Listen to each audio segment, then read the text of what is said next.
The current tensions between the US and Europe are very different from those of the past.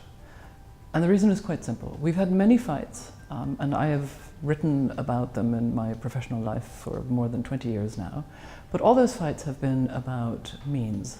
They have been about when to go to war, in what alliances, and with what purpose. We have never had a fight about whether the alliance as such between America and Europe is a good or a bad thing. That has never happened before, and we are in the middle of this fight now.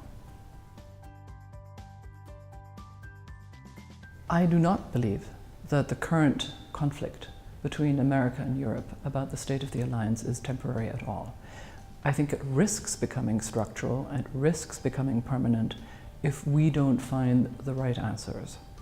It's very clear that the American president, Mr. Trump, and the hardliners he has assembled around him in his cabinet feel that the world is one of strategic competition, in which even traditional allies like the Europeans are useful only to the extent and that they contribute to making American great again or pursuing American interests.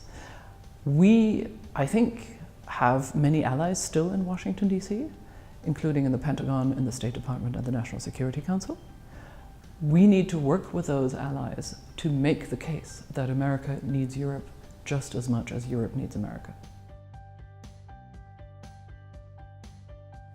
Will Europe ever be a serious actor in the field of foreign and security policy? For one, I think it already has been, although that has been true in exceptional cases like the negotiation of the Iran agreement.